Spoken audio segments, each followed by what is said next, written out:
يا أيها الذين آمنوا إذا نودي للصلاة من يوم الجمعة فاسعوا إلى ذكر الله وذروا البيع ذلكم خير لكم إن كنتم تعلمون. الحمد لله رب العالمين،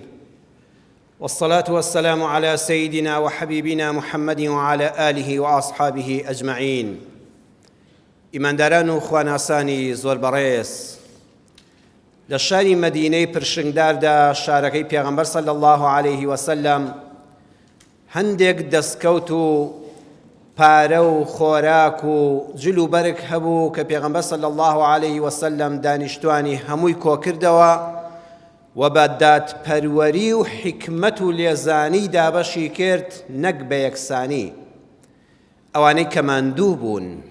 ئەوانەی کە زۆر لێبڕا و تێکۆشەر و ماندوونەناس و منداڵ زۆر و دەستکورد بوون، زۆرتری پێبەخشین بە دادپەروەری لەو کەسانەی کەوا لابەلاو خۆپارێز لە کار و کەم تەرخەم و دەوڵەمەند و منداڵکەم و وەزع باش بوون. واتە کارەکەی دادپەروەرانە و حکمت بوو، نەک یەکسانی. شاری مەدینە خەڵک ڕۆیشتنەوە بۆ ماڵەوە بوون بە دوو دەستە. دەستەیە کە زۆربەی خەڵک بوون سوپاسی خوایان کرد، دەستخۆشیان لە پێغەمبەر کرد صلی الله عليه وسلم، کە ئەوانش ئیماندارانی ڕاستەقی نەبوون. بەڵام بەشێکی تریان کە دووڕوەکان بوون، کە دەهاتنە مزگەوتیش کە لەگەڵ پێغەمبەرا بوون صلی الله عليه وسلم، بەگشتی هەموو خۆیان بە ئیماندار نیشان دەدا. خوای گەورە لە سوورەتی ئەتتەوبە ئایەتی 58 بۆمان دەژێڕێتەوە، دەفەرمێ: ئەو جەماعەتە ومنهم من يلمزك في الصدقات. يلمزك بەگشتی کەوتنە کار. يلمزك یعنی تعنیان لێ دەدای، ئەیان گوت بەڕاستی ئەم محەممەدە قەت دادپەروەر نەبووە، لەوەتی هاتۆتە ئەم شارە، کارەکانی لەسەر خۆشەویستیە، چێی زۆر خۆش بوێ زۆری پێدەبەخشێ، چێی حەز پێ نەبێ کەمی دەداتێ. ئەم کارانەی بۆ خوا ناکە، بە ڕەزامەندی خوا نایانکە، ئەمە بە ناوی خواوە قسە دەکا. سەریان بە یەکەوە دەنا ئەچوونە ماڵی یەکتر لە ناو دوکان و بازاڕەکانە، تەعنیان لە پێغەمبەر دەدا، نەعوذ بالله، قسەی نەشیاویان دەوت، تانەوتە شەریان لێ دەدا. خوا ئەمەی بۆ پێغەمبەر صلی الله عليه وسلم جێڕایەوە. با ئێمە لە سوورەتی ئەتتەوبە لە ئاەتی 58 و 59 چەند دەرسێک بۆ ئەمڕۆی ژیانی خۆمان وەرگرین. ئەمەی کە پێغەمبەر صلی الله عليه وسلم ئەو منافقانە ئاوا هاتن ڕەخنە و تیربارانی پێغەمبەریان کرد صلی الله عليه وسلم. يلمزك سيري قرآن كان بفعل مضارع، يعني يشيك دوان وسيان نبو، همو سريان بيك ونابو لهمو مالو بازار كولان كاني مدينة دا زمي بيغمبري عندك صلى الله عليه وسلم، بس لسر اوي بدلي اوان باشيان ندراوه، يعني لسر خوانبو، لسر ديني خوانبو، لسر مالي دنيابو.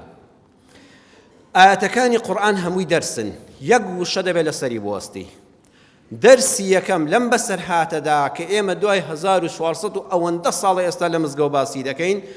بە من و بە تۆ دەڵێ خوا فەرمووی ومنهم، ئەو وشەیە لەسەری بوەستن. هەندێک لە منافقەکان سبحان الله لە دادپەروەری خوا پێمان دەڵێ قەد مەڵێ هەمووان، خۆ منافق یەکجار زۆر بوون لە مەدینە، خوا فەرمووی هەموویان وانین. بەشێک لە منافقەکان ئاوان بە من و بە تۆی ول لەم دەرسەدا قەت برا شیرینەکەم، خوشکە باشەکەم، ئەهلی مزگەوت، گشت جیرانە بڕیار مەدە، قەت مەڵێ هەموو چینەکە ئەوایە، مەڵێ هەرچی مەلایە خراپە، هەرچی دکتۆرە دەست بڕا، هەرچی پەرلەمانتارە غەشاشە، هەرچی مەسئولی ئەم وڵاتەیە دزە، هەرچی فەرمانبەرە گەندەڵە، هەرچی بێ بەکارمەیەنە. خوا بەو عەزەمەتی خۆیەوە منافق هەر هەمووی پیسە، بەڵام هەموویان زمانیان پیس نەبوو لەم مەسەلەیەدا. خوا بە دادپەروەری فەرمووی بەشێکیان وان، بەشێک لە منافقەکان تەعنیان لە پێغەمبەر داوە صلی الله عليه وسلم، هەموویان نەبوون. ئەو دەرسە جوانەی دا بە ئێمە بەردەوام بڵێ لەناو ئەو چینەدا خەڵکانێک هەن، لەناو ئەو چین و توێژە زۆرەدا کەسانێک هەن، لەناو کەسێکە بە تایبەت مەڵە فڵان کەس هەرچی خێر بێ تێیدا نییە، بڵێ وەڵڵی کاری باشیشی هەن بەڵام ئەم دوو سێ خاڵەی بەخوا لە ڕووی شەرعەوە تەواو نین، لە ڕووی کۆمەڵایەتیەوە گونجاو نین. پێغەمبەر صلی الله عليه وسلم زاوایەکی هەبوو لە شەڕی کافرەکاندا کە بۆ سەر مەدینەی پێغەمبەر هاتوون بەدیل گیرە. زاوای پێغەمبەر صلی الله عليه وسلم، پێغەمبەر کچەکەی لێ وەرگرتوتەوە، هاتووە پێغەمبەر و سەحابە بکوژێ، یعنی لە جەنگا بەشداری کردووە بەدیل گیرە. کە باسییان کرد وتیان ئەبی العاسی زاوای پێغەمبەر صلی الله عليه وسلم بەدیل گیراوە، پێغەمبەر ناڕەحەت بوو، هێشتا زاوایەتی و هێشتا کچەکەی لەژێر نیکاحایەتی. پێغەمبەر صلی الله عليه وسلم فەرمووی هەموو ئەم کار و کوفرانەی ڕەفزن و خراپن، شمشێر و چەکی بەدەستەوەی هاتۆتە سەر شاری مەدینە و پێغەمبەرەکەی و موسڵمانان. بەڵام وەڵڵاهی ئەم زاوایی من دوو سیفەتی زۆر پیاوانەی هەیە، قەت درۆ لەگەڵ ناکە. لە هەموو ساڵی زاوایەتیمدا یەکجار درۆیەکی لەگەڵا نەکردوم، هەر وعدێکیش بدا زۆر پیاوانە دەیباتە سەر، قەت وعدە بە خیلاف نییە. بەڵام بیر و باوەڕەکەی خۆی ئەو کوفرەیە و لە سەریشی جەنگاوە. چاو لێ هەموو ئەو کوفر و خراپەی هەیە دوو سیفەتی چاکی تێدان. پێغەمبەر صلی الله عليه وسلم لەو دڵگەر بێدا باسی ئەو دوو سیفەتە چاکەی دەکا. پەروەردگاریش فەرمووی وەمینهم، بەشێک لە منافقەکان هەموویان وانین با من و بە تۆش دەڵێ ئەم دەرسە فێر بە لە موتارەدا، قەت مەڵێ ئەو چینە هیچ کەسی خێری تێدا نییە، ئەم بازاڕی فڵان کەسان خێری تێدانی هەمووی دەست بڕن، ناوەڵڵا بەخوا کەسانێکی تێدان وانین، لەوانەیە هەمویان وانە بن. بەردەوام بە گشتگیری قسە مەکەن ئەزیزان. دووەمیان دەفەرمێ یەلزیموکە ومنهم من یەلمیزوکە، ئەوانەی تانە و تەشەر لێ دەدەن. دەرسی دووەم پێمان دەڵێ ئەگەر پێغەمبەر صلی الله عليه وسلم ئەو دادپەروەرە، ئەو پاکە، ئەو ڕازگۆیانە، ئەو لوتکەی چاکسازی لە کۆمەڵگادا ڕەخنەی لێ بگیرێ، تۆ قەت بە تەمامە بە لە ژیانە کەس قسەیەکت پێ نەڵێ. ئەحمەدی موفتی زادە زانەی بەناوبانگی کورد دەفەرمێ داری بێبەر بە و وەحەسێ بۆ خۆت. بۆ خوای ئەگە دارێکی بێبەر بووی، هیچ خێر و بەرەکەت نەبوو، هیچت پێشکەش نەکرد، بە حەیاتی زەلامێک بەردێکت بۆ فڕێنادا. بەڵام بەخوا ئەگە بەردار بووی، پڕ خێر و بەرەکەت بووی، هەتا یەشێک بە جوانی میوەکەت لێ دەکاتەوە، دە کەس پەلەکەت دەشکێنێتەوە. پێغەمبەر صلی الله عليه وسلم ئەو هەموو خێر و بێرەی بەسەر خەڵکا دەڕشت کەچی یەلمیزوکە، بە ئاشکرا ناوی پێغەمبەریان دێنا و قسەی نەشیاویان پێدەوت. ئەمە دڵدانەوەیە بۆ من و بۆ تۆ. ئەوە دەرسی دووەم. سێمیان عەزیزی خۆم، سەیری کە ئیسلام پێمان دەڵێ ئەی کار بەدەستانی وڵات، بڕواتان بە ئازادی بیر و باوەڕی خەڵک هەبێ، لەسەر قسە زمانی خەڵک مەبڕن. ئەمە خوا شاهیدی داوە، خوا بۆ خۆی یەکیش ناوەکانی بە پێغەمبەر وتووە صلی الله عليه وسلم. کەچی پێغەمبەر صلی الله عليه وسلم ڕۆژە لە مینبەرەوە ناوی یەکێک لەوانەی نەهێناوە، بڵێ فڵان کەس و فڵان کەس بوون، خوا پێی وتم، خوا فەرمووی ناوی کەس مەهێنا، بەس ئاەتەکان بخوێنەوە بۆ خوان حاڵی دەبن چێ قسەی بە تۆ وتووە. ومنهم من یەلمیزوکە، ئەوانەی تانە و تەشەر و ڕەخنەبارانی تۆیان کرد، ئەوانەی کە قسەی نەشیاویان دایە پاڵتۆ، ئەوانەی تۆیان بە ناداتپەروەردایە قەڵەم، ئەوانە بەرژەوەندی خواز و بێمەبدەئن. ئەی محەممەد صلی الله عليه وسلم، تۆ نابێ بیانگری بیان کوژی، ئەها خوا فەرمووی نابێ بیان کوژی لەسەرەوەی ئەم قسە نەشیاوانیان وتووە.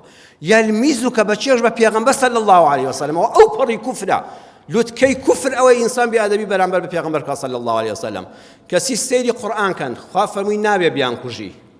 نابێ بیانگری و زیندانیان کەی لە زیندانە بیان ڕزێنی، نابێ مەعاشیان ببڕی و دەریان کەی لەمە دووە هیچیان نەدەیە. چاولێ ئەم ئیسلامەی ئێمە ئەوەندە بڕوای بە ئازادی ناخی مرۆڤ هەیە، کابراوە حاڵی بووە. ئەی چی لێ بکە؟ دوو چارەسەر هەیە. یەکەم خوا نەسیحەتی کردن، دووەمیان قانونی دانا. ئاەتی 59 سوورەتی ئەتەوبە خوا نەسیحەتی کردن، فەرمووی با ئەو منافقە دڵڕەشانە گوێ بگرن، وەلەو ئەنەهم رەضوا ما ئاتاهم الله ورسوله وقالوا حسبنا الله سيؤتينا الله من فضله ورسوله إنا إلى الله راغبون. سوورەتی ئەتەوبە ئاەتی 59. ئەگەر ئەو دڵڕەشە منافقانە کە قسە بە پێغەمبەر دەڵێن صلی الله عليه وسلم، ئیمانداری بە حەق بوونایە، بیان وتایە وەڵڵاهی ئێمە ڕازین بە بەشی خوا، ڕازین بە دادوەروەریەکە و حکمت و لێزانیەکەی پێغەمبەر صلی الله عليه وسلم. وقالوا لە دڵەوە بیان وتایە حەسبنا الله، ئێمە خوامان بەسە، سيؤتينا الله من فضله، چاومان لە ڕەحمەتی خوا لەمەوەدا زۆرمان بەش دەدا. ورسوله پیغمبر صلى الله عليه وسلم او بيت دستي دريخيمان لناكا إنا إلى الله راغبون إما براستي ولا پروردگار دقرينوا إما تشاومان بس لقابي رحمتي خوايا خوا دفرمي أوان بو تا باشتر بو والله لدنيا وقيامتا خوا پچي ندخستن وصر فرازيش دبون إيمانكش يان ندكوت لكوا توشي نفاقش ندبون ها نصيحتي كردن پیغمبر صلى الله عليه وسلم أو قوة دا صلاة بهيزي لشاري مدينة دا هوا يك داني لوان نقرت يك كسي لينا كشتن يك كسي فصل نكر لدائركي يك كسي معاش بر نكرت بكار بدستان دلي سنكتان فراوان بي ملت بدم داخستن خرابتر دبي بەڵام نەسیحەتی بکە بەڵام ئامۆژگاری بکە بەڵام بۆی ڕوونکەوە خوای گەورە چارەسەریشی دانا لە ئاەتی 6 سوورەتی ئەتەوبەدا خوا فەرمووی ئینەمە الصەدەقات للفقراء والمەساکین ئیتر مەجالی بۆ پێغەمبەریش نەهێشتەوە صلی الله عليه وسلم لە مەودوعەی محەممەد صلی الله عليه وسلم کە تۆ لوتکەی دادپەروەری نابێت بە قسەی خۆتشت دابەشکەی تازە ئاەتی زەکات هاتە خوارە چاو لێیە مەجالی بۆ پێغەمبەری خوش تێدا نەهێشتەوە قانون دانرا ئەگەر لەم هەشت سنفەی خێر و خێرات و سەدەقاتت بەردەکەوێ ئەگەر لەوە ژنی خۆت بە مەغدور مەزانە یاسا نادگرێتەوە بەکاربەدەستانی وڵاتانی شوود ئەم ئاەتە میلەت کاتێ بەختەوە دەبێ و دڵی مرتاح دەبێت کە یاسا هەبێ یاسایەک لەسەر و هەموو مەسئولون و دەسەڵاتداری وڵاتەوە بە خەڵکی بڵێ خەڵکینە گلەییتان نەبێ ئەم یاسایە هەر کەسێک گرتیەوە شمولی دەکا هەر کەسێ بەپێی ئەم یاسایە بەری نەکەوت بەری ناکەوێ هەموو کاربەدەستانی وڵات تۆیان خۆش بوێ ناتوانین نیمزایەکەت بۆ بکەن چاو لێ وڵاتانی ئەمڕۆی سەردەم ئەوانەی پێ پیان دەڵێن وڵاتە پێشکەوتوەکان بە یاسا پێشکەوتن یاسایەک هەیە فەرقی ئەمیر و کرێکارێک ناکا لە خوارەوە فەرقی حەماڵێک و وەزیرێک ناکە یاسا لەو وڵاتەدا بۆ هەمووان وەکو یەکە خوای گەورە چارەسەرەکەی کرد بە یاسا خوا تەداخولی پێغەمبەریشی صلی الله عليه وسلم نەهێشت ئەم دەرسە گەورانە ئەمە دەرسی سێیە دەرسی چوارم هەر لەو ئاەتانە پێمان دەڵێ عەقیدە و بیر و باوەڕ زۆر گەورەیە مرۆڤ بەس بە عەقیدە سەرفراز دەبێ والله لە دنیادا چاوشۆڕی خەڵک نابی والله عیزەتی نەفست دەبێ ئیمانەکەت سەلامەت دەبێ جا سەیری کەن عەقیدە سێشتە تەوەکل حەسەب ڕەغبەت ئەم سیانە بەس لله تعالى بەس بۆ خوان بە کوردی خۆمان عەرزتان کەم خوا فەرمووی دەبێ بڵێ سەیؤتینا الله من فەضله نەیفەرموو سەیؤتینا الله وەڕەسوولوه من فەضله خوا بۆ خۆی بە گەورەی خۆی هێندم بڕوا بەخوا هەیە ئەو شتێک کە ئێستانیمە خوا لە دوایی دادەمداتێ فەرمووی نەڵێ خوا و پێغەمبەرەکەی لەگەڵ بەخشیندا بەس ئەڵڵاه نابێ ناوی پێغەمبەری شتێ بکرێ سەڵ سەلەم نابێ بڵێ لە سایەی خوا و سەری فڵان کەسەوە سەری فڵان کەس نایخوا نابێ ناوی پێغەمبەر صلی الله عليه وسلم لە عەقیدەدا بێتە ئاستی خواوە سەیؤتینا الله وەڕەسوولوه هەڵەیە لە قورئانە نییە بس سيؤتينا الله من فضله بس خوال فضلي خوي دواميان لحسبا نيفرمو بلين حسبنا الله ورسوله خواو بيغمبر من بسا نا بس حسبنا الله وحده بس الله من بسا نابي ناوي بيغمبر صلى الله عليه وسلم بختت آستي بيايو خواوا بس خوايا توم بسي بس توم بسي تواو انجا سيميان لرغبتا إنا إلى الله راغبون نيفرمو إنا إلى الله ورسوله راغبون إما تماحو تموحو ئێمە ئومێدەواریمان بەس بەخوا بە پێغەمبەرەکەی هەیە ناوەڵا ئومێدەواریمان بەس بە ئەڵڵاه خۆی هەیە إلى الله راغبون خوایە چاومان بەس لە دەستی تۆیە ئەمە دەرسی عەقیدەیە دەرسی چوارەم دەرسی پێنجەم پێیوتین قورئان باسی مێژوو نییە ئێمە باسی سیرە و ڕێبازی پێغەمبەرمان کە صلی الله عليه وسلم کە لە مەدینە چی ڕوویدا بەڵام ڕێک باسی ئەمڕۆی من و تۆیە ئیسلام باسی ژیانی ئەم سەردەمەیە خۆشەویستان بە من و بە تۆ دەڵێ لەم ئاەتانەی سوورەتی ئەتەوبە 58 و 59 6 دەرسی ژیان وەرگرە دەرسی ژیان وەرگرە کێشەی ئەمڕۆی تەواوی خەڵکی ئەوەیە ئەوەندەی متمانە بە ئەڵڵاه هەیە خۆ خەڵک کافر نییە دڵنیا بن بەڵام متمانەی بە غەیری خوش وەکو خوا هەیە نەعوذ بالله لێی تێک چووە ئەنجا ئەمانە پێیان دەڵێن خەیاڵ پڵاو خەیاڵ پڵاو ئەو کەسەیە زۆر بەگەشتیەوە بیر دەکاتەوە پەنا بۆ شتێک دەبا کە غەیری مەنهەجی خوا و ئیسلامە غەیری ڕێبازی خوایە وەڵا کاکە لە ئاخری تەمەنیا کە خەبەری دەبێتەوە بەس خەیاڵ پڵاوی بۆ ماوەتەوە بزانە خوا نەخواستە تۆ لە خەیاڵ پڵاوانی خەیاڵ پڵاو منافقەکانن ئەوانەی کە في أداء الواجب والأدوار غائبون قد حزيان بكارو كسابد نيا دائما خوا دەبوێرن بزانە خوا نەخواستە دوول لە ڕوویەوە تۆ لەو بەشانەی یعنی ئەمانە لە مەدینەدا جەنگ هەبوایان نەیان دەکرد،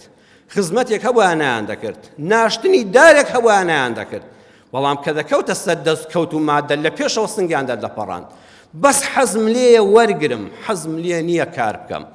جا بەخۆ هەر کەسەمان لە ئیشی خۆماندا خۆمان دەناسین، ئەو ئیشەی دەیکەی حەز لێ خۆ بدزیەوە بەس پارە وەرگری، وەڵڵاهی قەت بە ئاواتی خۆن ناگەی. ئەوە پێڵەن خەیاڵ پڵاوی، دایمە چاو لە دەستی و چاو بە برسێتی دەمێنیتەوە، ئەگەر هەموو دنیاش دەبێت کە نادێت.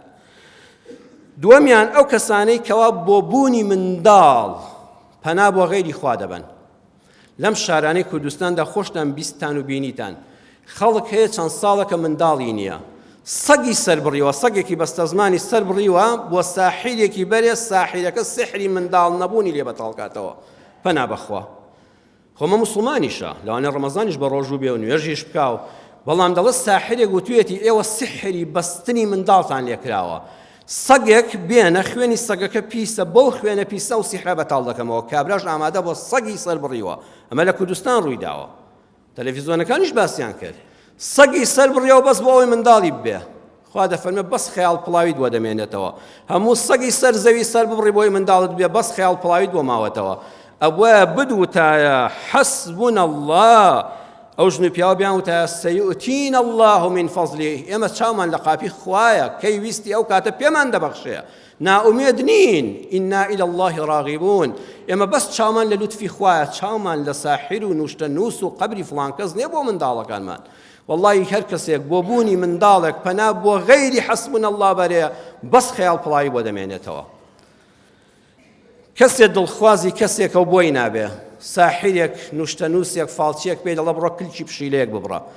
هەر زۆر کلک پشی، ئێستا فەقیرە پشیلە بێ کلک بوون، کلکەکەی لێ دەکەنەوە دوعای بەسەرا بخوێنن، ئەگەر ئەم کلکە دوایە ڕزی لە شوێنەکە ئەنجا تۆ دڵی فڵان کەس نەرم دەبێ و کچەکەی ماڵی فڵان کەست دەدەنێ. والله خۆشەویستم حتا ماوی دێ بە بەتانی یەک نەفەری بخەوی، ئەوە تۆ بەس خەیاڵ پڵاویت بۆ ماوەتەوە بەو شتانە، پشیلەیەکیش داماوە فەقیرە کلکی لێ بۆتەوە. چاو لێ میلەتێکی موسڵمان چۆن لە ئاەتێکی قورئان لایدا نەیوت حەسبونا الله بەتەنیا، نابێ بۆ پێغەمبەریشی بجێڕیەوە، بەس الله تەواو، بەس الله خوا خۆی ئەگەر مەیلی لێ بوو دەمداتێ. و چاوەڕێشم سەیؤتینا قەت ماویست نیم لە قاپی ڕەحمەتی خوا. کەسێک کێشەی خێزانی هەیە، ئێستا قەبرستانەکان بەداخەوە لە زۆریانە نوشتە دەدۆزرێتەوە، ئەڵێ ئەم نوشتەیە بەرە لە فڵان قەبرێکی تازەی بخە، کەی ئەم نوشتەیە بۆ خۆی ڕزی، دڵی خێزانیشت چا دەبێ و دێتەوە بۆلات. وەڵڵای کاکە تۆ بەس خەیاڵ پڵاویت بۆ دەمێنێتەوە، کابرا هەندێک جیفانت دەبڕێ و دەستت دەبڕێ و پارە لێ دەکێشێتەوە، بازاڕی خۆی گەرم دەکات، تۆش تەنها خەیاڵ پڵاویەکەت بۆ مایەوە. بیجێڕەوە بۆ لای ئەڵڵا کە کێشەکان بەدەستی ئەو حەل دەبن. چاوەزار و موریەکی شینی هەڵواسیەوە بەدەمی ملی مناڵەکەیەوە، ئەگەر ئەوە بێت چاوی پیس لێی نادا، بەخوا بەس خەیاڵ پڵاویت بۆ ماوەتەوە. ئەی بۆ سوڕەتی فەلەق و ناست بەسەرا نەخوێن، نەدوت خوایە هەموو ماڵ و سەربەت و سامانم تەسلیم بە تۆ کرد، حەسبونا الله، تۆم بەسی بمپارێزی، بەسی بمپارێزی، بە مرۆشینکە دەپارێزرێی لە چاوی پیس نەبەخوا. کەسێک دەیەوێت خۆی مسەقەف بکە، مسەقەف بوون، ڕۆشنبیر بوون، پێشکەوتن شتێکی باشە لە ئیسلامدا، لەگەڵ زەمەنا بڕۆیتە پێشەوە. بەڵام بۆ خوا ئینسان بەزەیی دێتەوە بە کەسێکا سەری ساڵ ڕۆی، ئەو وەختەی ئاخر لەحزەی سەری ساڵ بوو، سەعات 12 کە لایدا بەرەو یەک، والله من قەڵەم بەدەستەوە بوو دوا لاپەڕەی کتێبی ساڵی خۆم دەنووسی، بۆی فریاکەوەم پێشەوەی بچمە دەقەی ساڵی داهاتەوە کتێبەکەم تەواوکەم. بەس لە پەنجەرەوە سەیرم کرد چ ئاگر بارانێکە لەو شارەدا، چ ئاگر بارانێکە. یعنی تۆ ئەگە بە یاری ئاگرینی دەبی بە ئەوروپی، ئەبی بە وڵاتێکی پێشکەوتوو، نە بەخوا ئەوە بەس خۆ خەڵەتاندنە و بەیانی بۆ دەرەکەوێ بە دووی چ خەیاڵ پڵاویەک کەوتووی. هەر کابرای دوێنەی لە جیاتیەوە زیکرێکی خوات کردایە، دوعایەکی خێر لە ساڵی نوێدا کە خوا خێر دەبێنتە ڕێگا. بە یاری ئاگرین و ئاسمان ئاگر بارانکردن وڵات پێش ناکەوێ، مسەقەف نابی، ناچی ئاستی وڵاتەکانی پێشکەوتەوە. داخی گرانم خوشکێکمانە کوڕە براش ئێستا پەیدا بوون، یعنی وازانێ بۆی ڕۆشنبیر بێ پانتۆڵ عیبینە سەری ئەژنۆی ئەوەندە دڕاوە. جاران کابرا دەیگوت پینەیەکی هەرچۆنە بێ لێدەم پێت عیب وا بەڕووتی بڕۆیە دەرێ. کابرا سواڵی بکردانەی دەهێش کچەکەی ئەژنۆی بە دەرەوە بێ، دەیگوت حامان دەچێت. ئێستا پانتۆڵ بە حساب لە شەریکاتەوە ئەژنۆی ئافرەت ئێمەندە تێدا هاتوۆتە دەرێ. بەس پێم بڵێ حیکمەتەکەی چێ، وەڵا بەڵکو مسەقەف بم، پێم بڵێن ئەمە زۆر کراوەیە و زۆر پێشکەوتووە، پانتۆڵەکەی دڕاوە، پشتی شەبەقێکی ئەمەندەی تێبووە، سنگ هەمووی لێ بووەتەوە، پانتۆڵ کون بووە. کورە وەڵای بۆ پیاویش سێ چارەک عیبە بە بازاریدا بسوڕێەوە، وەڵای عیبە بچی بۆ مۆلی لێدانەوە. بابە پیا و پیاوە حرمەتی وڵاتی ئێمە تۆ ئەم شڕواڵە جوانت هەیە پانتۆڵێکی پاک و پوختت هەیە کورە کراسیدا پۆشراوت هەیە کاکە بە کونکردنکردنی پانتۆڵ و دڕجلی دڕا و سێ چارەک لە پێکردنی مسەقەف ناوی بەخوای ناوی بە پیاوێکی پێشکەوت و وەڵڵی وەختی ئەزانی بەخۆت گاڵتت بەخۆت دێ وەڵڵی بەس خەیاڵ پڵاویت بۆ دەمێنێتەوە وەڵڵی بە تەندورەی کچەکانت کە کورد بن لە ئەژنۆیان بن وەڵڵی ئەم ماڵە مسەقەف نابن وەڵڵی ئافرەتی حیجاب لەبەری داپۆشرا و مسەقەفە کە شانازی بە جلی دینەکەی و بابوا پیرانیەوە دەکا چاو لێ ئێمە زۆر بەمان خەیاڵ پڵاوین ناڵین حەسبونا الله خوا دینەکەی تۆمان بەسە تۆ لە خەیاڵ پڵاوانە ماڵ و منداڵەکەت پەنا بەخوا علاقەی ناشەرعی کوڕ و کچێک یەکەم جار زۆر بەتامە کچێک لە فەیسبووکەوە پەیوەندی بە کوڕێکەوە بێ و کوڕێک ئەوەندە کەسە لەگەڵ یا بێ و پێی معجب بێ و دڵی بۆ بنێرێ و خۆی بە قوربانکە بەڵام وەڵڵی عەزیزەکەم تەمەنت دەچێتە پێشەوە وەختێک هەز بە شەرمەزاری تەمەن دەکەی زەواجیش بکەی بە تایبەتی بۆ کچان قەت مرتاحنی هەمیشە ژیانت لە ترسایە دەڵێ ئای خەیاڵ پڵاو بووم ئەم زانی بەڕاستی فڵان کوڕ خۆشی دەویستم بەڵام دەستی بڕیم ڕەشبین دەبی بەرامبەر بە هەموو پیاوان وەڵڵی کوڕێک ئەگەر چەند کەس علاقەی لەگەڵ تۆدا دانابێ و دڵیان خۆش کرد دەبی دوایی کە زەواجی شت کرد منداڵی شت هەبوو شەرم لە خۆت دەکەیتەوە ئەگە پیاوێکی بەڕێز بی ئەگە هینیش نەبی بە نیژنەکەت تەلاق دەدی و منداڵەکانت سەرگەردان دەکەی وەختی ئەزانی ئەم علاقە ناشەرعیانەی کە شەرع حرامی کردن نەدوود وایە خوایە حەسبونا الله بە شەرعەکەی تۆ ڕازیم یەک ئافرەت لەسەر زەوی بۆ من حەڵاڵە کە دەبێتە هاوسەری دنیا قیامەتم بەسمە ئەوەی تری خوشک و دایکمە وەڵڵاهی بەس خەیاڵ پڵاویت بۆ ماوەتەوە لەو دڵداریەدا ئەو پیاوە بەڕێزەی دوول لە ڕووی یەک بە یەکی جەنابتان و بیسەران و بینەران ئەو ئافرەتەی کە مێردی هەیە دوول لە ڕووی خوشکانی بەڕێز و دایکانی بەڕێز کەوا دەزانێت لە دەرەوەی خێزانی خۆیان علاقەی ناشەرعی لەگەڵ پیاوێکی یان ژنێکی کە هەبێ بەختەوەرە شیعژی لێ وەردەگرێت شەیتان بۆی دەڕازێنێتەوە وازانێ ئەم ئافرەتە و خێزانی خۆی هەلەبیر چۆتەوە هێندەی بەدوی ئەوە عەوداڵەکە مێردیشی هەیە کە ژنی کەسێکی ترە پەنا بەخوا وەڵڵی خۆشەویستم کاڵک بە ئەژنۆت دەشکێنی لە ژیانتدا وەڵڵی قیامەتیشت وێران دەکەی بۆ دەرەکەوێت تۆ خەیاڵ پڵاو بووی تۆ بەدوی خەیاڵی پڵاو خواردن کەوتی و دەستت لەناو قوڕەوە دەرچوو منداڵەکانی خۆشت لەدەستدا نەژگەیستی بەژی ژیانێکی بەختەوەر بۆ نەگەڕایتەوە بۆ شەرعی خوا بڵێ خوای گەورە تۆ زەواجی حەڵاڵت بۆ من داناوە جا حیف نییە پیسا و بخۆمەوە ڕەگەزگۆڕین کابرا کوڕە خۆی دەکا بە کچ کچە و خۆی دەکا بە کوڕ جلی کوڕانە و کچان لەبەر دەکا کچە و جلی کوڕان لەبەر دەکا وەڵڵاهی ئەو ڕەگەزگۆڕین و ئەو هاوڕەگەزبازی و ئەوانەش بەداخەوە تەنها خەیاڵ پڵاویان بۆ دەمێنێتەوە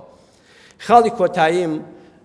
هەر کەسێک بێ بۆ سەرفرازی گەل و نیشتیمانەکەی پەنا بۆ بێدینی بەرێ بڵێ ئێمەی کورد ئەگە بمانەوێت نەتەوەمان هەبێ نیشتیمانمان ئازاد بێ با بەرنامەی بێدینی بێنینە وڵاتەکەمانەوە با بێدین بین بۆ خوای خۆشەویستم بەس خەیاڵ پڵاویت بۆ دەمێنێتەوە ئەو گەلوونەتەوە و نیشتیمانەی کە خوای گەورە بە ئێمەی خەڵات کردووە کە کوردستانە بە بەرنامەی ئەڵڵا نەبێ وەڵڵاهی بەس خەیاڵ پڵاویە جەنابتان تەمەنێکتان زۆرتان هەیە لە باب و باپیرانیشتان بیستوتانە دەیانگوت زەمەنی پاشایەتی لە عێراق بڕوا بەس پاشایەتی بڕوخێ ببێتە کۆماری عالەم ئای چەپڵی بۆ لێدراوە من مێژوم زۆر خوێندوێتەوە وەڵا کاکە پاشایەتی ڕووخا بوو بە کۆماری خەڵک سەد خۆزگەی بە پاشایەتیکە جەماعەتێک قاسم ڕۆیشتن و سەدامیەکان هاتن بە عەسیەکان وتیان خەڵک لەوانەیە زۆر وەزع باشتر بێ گەیشتە لوتکەی وێرانی وڵاتەکەمان کە بە عەسیەکان ڕۆیشتن و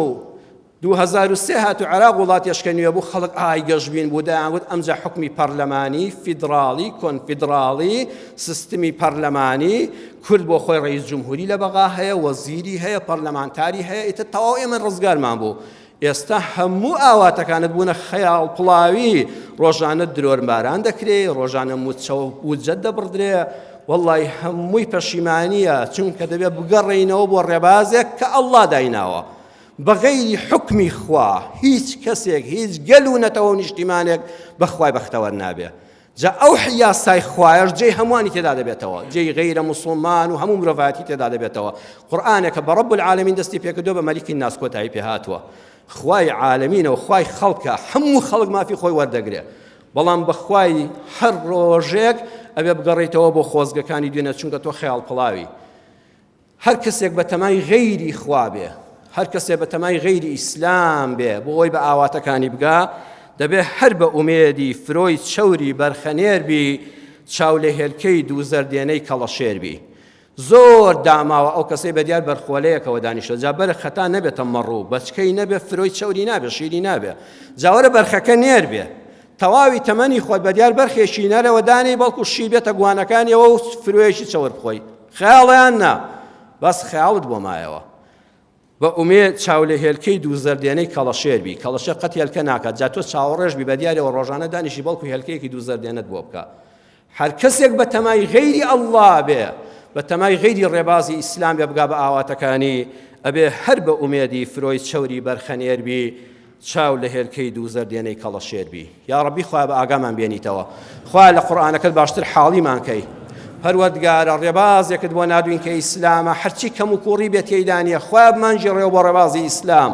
خوا ڕازی بین بە بەرنامە و شەریعەتەکەت خوا بەختەوەری دنیا و قیامەتمان کەی یا شافیە ئەڵڵا شیفای هەموو نەخۆشیەکانمان بۆ بنێری یا ئەڵڵا یا شافین شیفای هەموو نەخۆشەکانمان بۆ بنێری بەختەوەری دنیا و قیامەتمان کەی منداڵمان ساڵح کەی ئەوەی نیەتی پێی ببەخشی ئەوەی ئازاد نێو لە گرتوخانەکاندا خوا دەرگای ئازادی لێ بکەیتەوە وڵاتمان پڕ خێر و بەرەکەت کەی لە ناکۆچی ناوخۆ بەڵای دەرەوە یا ڕەبی خوا بە دوورمان کەی یا ڕەبی خوایە وڵاتمان پڕ لە خێر و بەرەکەت کەی آمین آمین والحمد لله رب العالمين يا أيها الذين آمنوا إذا نودي للصلاة من يوم الجمعة فاسعوا إلى ذكر الله وذروا البيع ذلكم خير لكم إن كنتم تعلمون